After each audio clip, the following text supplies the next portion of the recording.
Hai, ya kita ketemu lagi di sini nih. Saya sedang duduk di jalan di Jungle School. Tadi pagi saya di sini sampai ya pas membuat video inilah ada kerjaan bersama masyarakat di sini untuk membuka akses jalan tanah Jungle School sebetulnya kami kasih untuk akses jalan perumahan katanya di belakang sana itu. Jadi padahal ini harinya Tuhan ya, untuk menyenangkan dan mencari Tuhan di rumahnya itu. Ya, saya tidak pergi ke rumah Tuhan. Saya punya tafsir sendiri hari ini karena mencari Tuhan, menyenangkan Tuhan sambil megang cangkul itu juga juga setara lah. Tapi anyway, teman-teman yang teolog ini, agamawan yang lebih paham soal itu, tapi saya nggak paham soal kayak gitu. Itu cuman saya mau mengatakan kenapa saya ada di sini jam segini ini gitu ya. Nah, kalau teman-teman lihat itu sebenarnya kalau tiap hari ini adalah parkirannya guru di sini. Parkiran guru kita bedakan dengan parkiran orang tua supaya tidak tubrukan lah itu. Nah, itu yang menara tinggi itu kan kamar mandi, di bawahnya sebelahnya alat-alat pertukangan kita itu kita simpan di situ. Di atasnya itu tampungan air sebetulnya. Tapi kalau teman-teman lihat itu ada kubah di atasnya itu, ada ya kubah masjid. Saya sengaja beli itu dari seorang kiai di Tingkir itu. Saya membangun di situ. Saya mau mengatakan sebetulnya bahwa Jungle School itu adalah tempat yang dirahmati oleh Allah gitu kan. Nama Allah ditinggikan, nama Tuhan ditinggikan di atas manusia di sini, di atas gedung-gedung di sini, di atas kependakuan manusia. Allah berdaulat, kan itu yang mau saya bilang sebetulnya. Tapi enggak asal-asal bikin, enggak. Saya tanya dulu ke ulama, tapi ulamanya tidak bersorban ya. Ulama dari NU itu Kang Din yang dari Koryo Taibah itu, yang keulamaannya kan justru kan dia membantu masyarakat, kan itu ulama itu, bukan karena bersorban dan no. Jadi beliau bilang kalau dasar-dasarnya seperti itu dan motifnya itu dan tujuannya itu boleh bagus bang.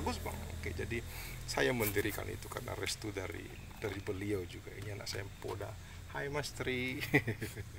Oke, jadi itu kita sambil jalan. Can I walk please? Can you walk with me? Oke, jadi itu sebagai pengantar pendahuluan kayak nulis jurnal aja. Itu sambil berjalan. Ini saya sedang berjalan ini parkiran sebetulnya, parkiran Jungle School ada di sini. Terus ya ini ikonnya Jungle School ini ada batunya itu. Terus itu ada nah itu ada beberapa negara yang mempercayakan dirinya, anak-anaknya, keluarganya untuk dididik di Indonesia itu ya, di salah satu kota di Indonesia, di Jawa Tengah, tepatnya di Salatiga. Berbagai macam itu ya, ada dari Peru misalnya, ada dari Sri Lanka, ada dari Singapura, ada dari Liberia, dari Afrika, dari Kanada, dari Ethiopia itu kan, dari Amerika. Nah, sebenarnya teman-teman di Facebook bilang kamu curi dari masjid mana aja itu bang, katanya. Itu kan sandal-sandal bekas yang sudah tidak dipakai. Kita mobilisasi orang tua, semua sampahnya orang tua ayo bawa sini. Di tangan santri Kristen dan teman-temannya itu berguna. Kan itu yang mau dibilang satu hal. Yang kedua sebetulnya mau bilang apa? Ada banyak orang yang datang ke sini, peneliti, skripsi dan tingkat-tingkat selanjutnya kan nggak pernah tahu ini. Cuma dibikin foto-foto aja. Ada ini mau mengatakan fakta yang tidak bisa terbantahkan. Kontribusi guru-guru dari Indonesia, kontribusi negara Indonesia untuk dunia itu. Jadi sendal jepit itu mau mengatakan itu. Nah, penelitian itu kayak gitu kan.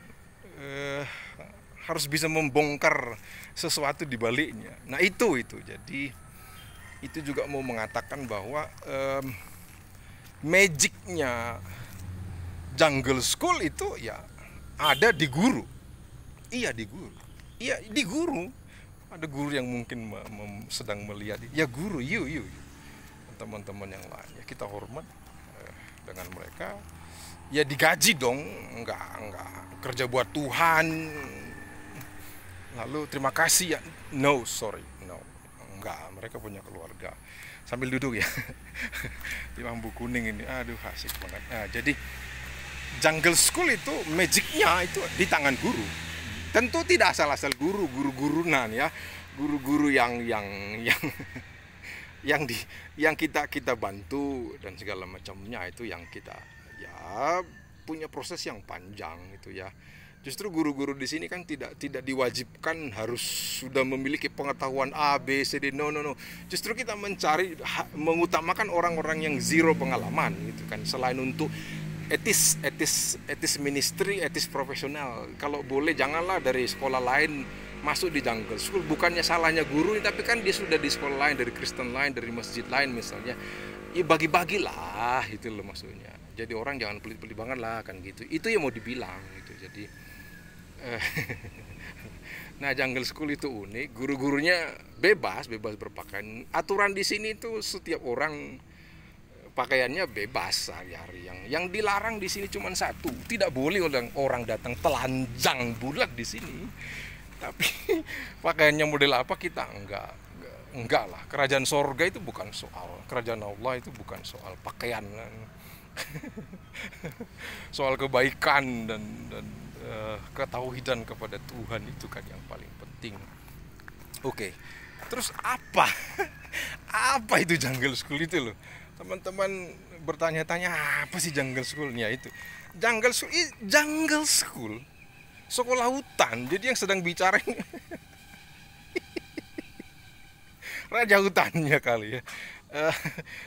Saya pakai topi begini, tulisannya jungle. Sebenarnya kan saya juga topi ini mau mengatakan tanggung jawab saya besar terhadap orang tua, keluarga, negara yang mempercayakan orangnya di sini, tidak sembarangan. Maka saya pakai topi ini bukan gaya-gayaan.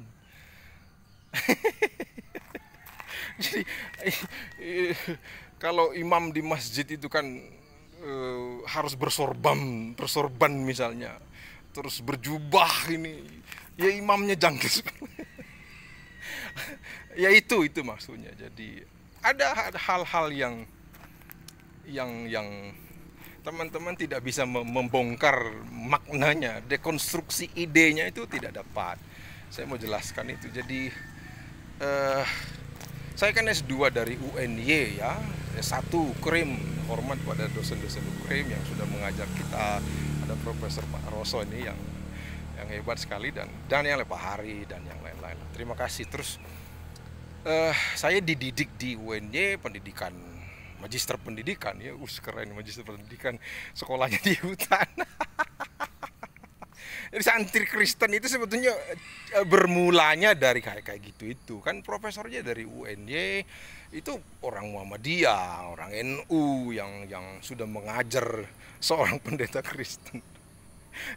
Saya masuk UNY sudah pendeta memang, terus masuk di UIN lagi S3 di studi Islam. Itu penelitiannya memang soal Islamisme, Islam politik dan urbanisme itu. Jadi hasil studi akademik itu ya harus dikerjain gitu loh, bukan hanya dipublish. Jadi jungle school itu mau mengatakan itu, bro.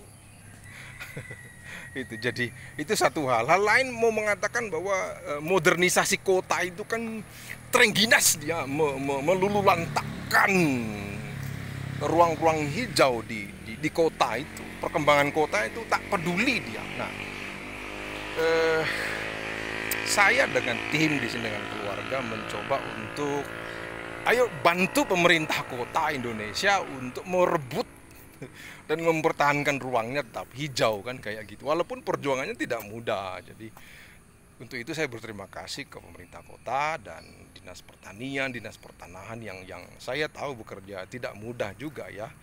Tapi thank you sudah membantu kita. Jadi Jungle School itu menjadi tempat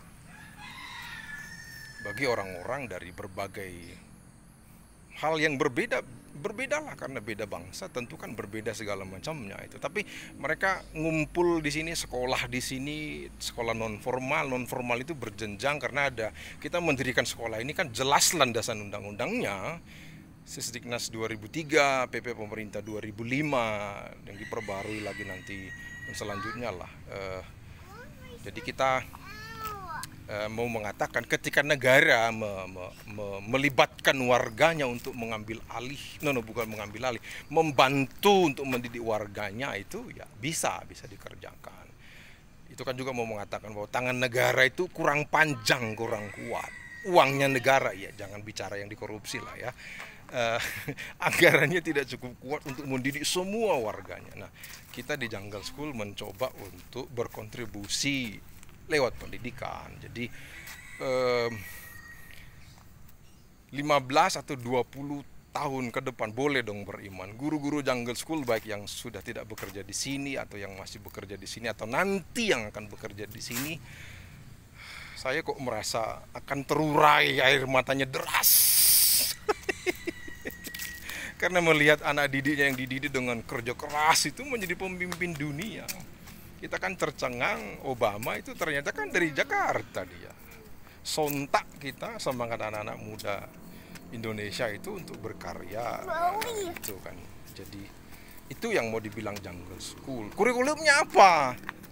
Ya ilah, kurikulum negara ini kayak apa sih? Ya kita bikin, kita di deliverynya sesuai dengan stylenya kita, kan itu mau dibilang.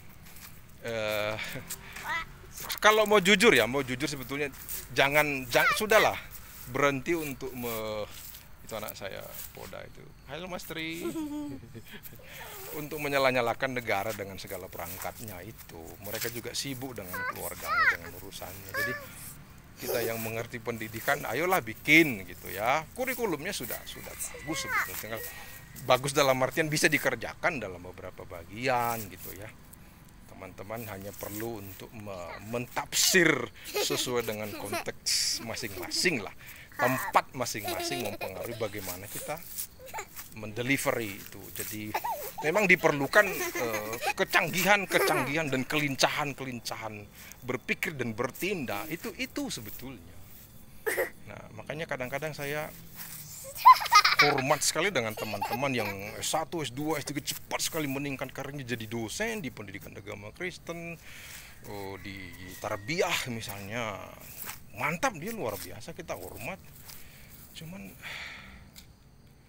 menikah juga belum, punya anak juga belum, ada kampus-kampus besar dia tidak punya sekolah. Bagaimana ya teman-teman seperti itu untuk benar-benar memahami apa yang dia omongkan? Tidak mudah, tapi memang ya itulah hal-hal yang perlu diperhatikan gitu. Itu penting saya pikir untuk kita bicarakan di sini. Dan Jungle School itu ya saya tidak mau dibilang sekolah alternatif. Alternatif apa? Jangan sampai cuman yang penting alternatif. Apanya gitu. Kalau baca nanti bukunya Pak Toto dari Salam Jogja itu kan dia protes soal itu. Yang penting alternatif. Alternatif kayak apa? Nggak ada penjelasan. Ya, jadi kita nggak, ini sekolah. Jadi ada landasan-landasan filsafatisnya, ada ideologi pendidikannya kita bawa di sini, misalnya pedagogi kritis, misalnya andragogi, terus mazhab anarkisme itu kita mainkan di sini itu. Jadi kita tafsirkan, kita delivery, kita bikinlah sesuai dengan keadaan masyarakat di sini gitu kan. Nah, persoalannya memang kurikulum Indonesia kan dibikin hanya untuk warga negaranya. Sementara presiden sebelum-sebelumnya juga, ayo dong datanglah ke negaraku katanya. Gubernur juga mengundang investor, ayo datang ke negaraku siap loh ditanami uangnya kalian. Ini tempatnya silahkan. Cuman anak-anaknya investor itu mau sekolah di mana? Kan tidak ada pemikiran soal itu. Maka kami berdasarkan kajian-kajian akademik itu dan dikerjakan, ya Jawa Tengah itu punya, Indonesia itu Salatiga itu punya tempat bersekolah yang membebaskan, kampus kampus merdeka itu kata Mas Nadiem itu, Mas Menteri itu, untuk anak-anaknya bisa merdeka memang.